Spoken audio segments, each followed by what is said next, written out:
So we just wrapped up practice. It was the 10th one of the fall, the first one after the scrimmage. There were some things I'd like to get into. Just want to let you know we were able to talk to special teams coordinator and linebackers coach Jonathan Patke, as well as players Xavier Restrepo, Jalen Rivers, and Keontra Smith. I will touch on some of the things that they talked about, but first I want to get to my observations of practice. Once again, we were able to watch about 45 minutes of practice, film about half of it, so definitely check out the channel for more comprehensive coverage of practice on the channel there. But some of the things that stood out to me, and like I said, the big things I wanted to watch for coming into today was some depth chart changes as well as some injury updates. And just, it kind of goes in hand with it, and I want to first start off with left tackle Zion Nelson. When we were out there during the viewing period, he was not out there, and Jared Williams, who started at right tackle last year, was the one taking his place at left tackle. Once again, when we were out there, what we saw. So I think that's very notable, and we will see what's going on with Zion in the practices to come. The last few practices we've been at, we've seen him, and he's been out there, but today was the first time that we did not see him. So I want to make sure I note that, because I do think we are getting close to the game, and I think it's worth mentioning because I think it could be in question his availability, even though head coach Manny Diaz said last week he's not worried, and that him and the other guys that have been injured are going to play in the opener. So I definitely think you should definitely keep track of Zion and his availability.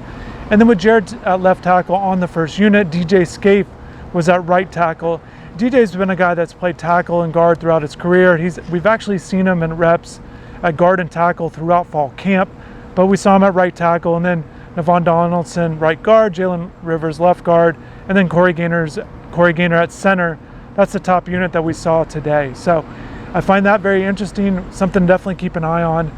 Another thing that I want to make sure I mention is the running backs. So last time we were out here, Don Chaney Jr. and Cameron Harris were both in red jerseys, limited contact, but today they weren't in full pads, but both of them were in the offensive orange jersey. I thought that was a good sign. They went through the drills that we saw.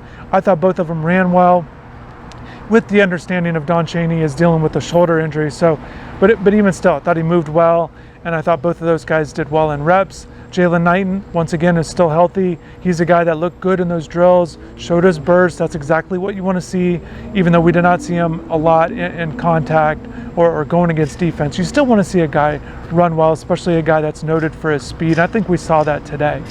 So I want to talk a little bit more about some observations before we get into the players. Another one that I want to note is Blades Jr, cornerback, a lot of experience the last couple years.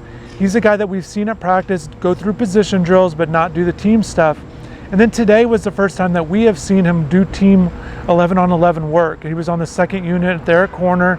I thought he looked good. And also before practice, he was actually, or before they did the 11-on-11 stuff, he was doing a lot of one-on-one stuff on his own, or a lot of stuff on his own, working on his back pedal.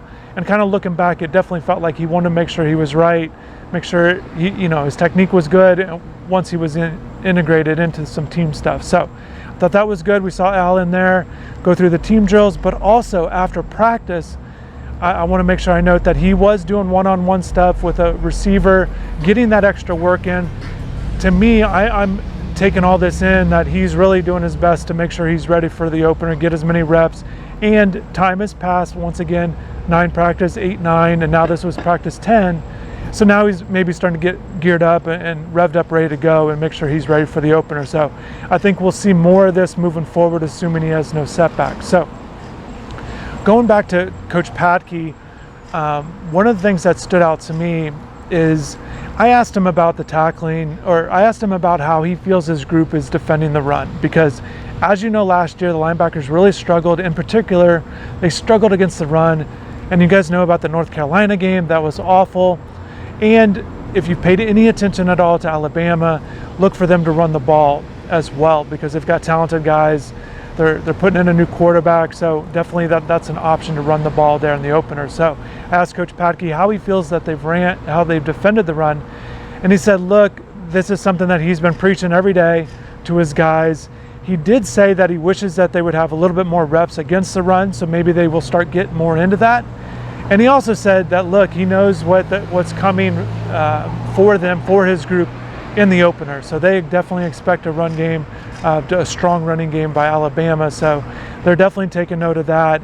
And we will see how they do, because they have a lot to prove. And in game 1 against Alabama, they certainly have an opportunity, because Alabama has running backs, they have an offensive line, and Miami's linebackers have to do their best to bring these guys down. You can't let a team run wild, because things can certainly get out of hand in a hurry, like we saw against North Carolina. We saw that a little bit, if you guys remember the LSU game to start it out a couple years ago. So I thought LSU ran the ball well, and then they were able just to get into a rhythm, and Miami was never really able to get back into the game, even though they scored a couple touchdowns late. Anyways, a couple things about Xavier Restrepo. So today, because Mike Harley looks like he's dealing with a little bit of an injury, although we did see him do some drills. So I don't want to say it's anything major with Mike, but there was a time when they did the 11-on-11 action. Mike wasn't out there on the first group. Xavier Restrepo was promoted into that slot role with the first group with Charleston Rambo and Keyshawn Smith, who have been the first team wide receivers pretty much all camp. So Xavier was in there, and I asked him about, what it was like kind of being on that first group. And, he just said, look, I'll play wherever they need me, and whatever role, whatever group it is, I'll be ready for it. So, but I definitely think that Xavier certainly looked at that opportunity, even though he knows Mike's the starter, but just, he wants to make sure he's good for that first unit when he gets in there. Xavier's also a guy to be used in the return game. There's a lot of guys right now that are being looked at punt returner and kick returner, about 4 to 6 guys at each group, and some of them are a little bit different.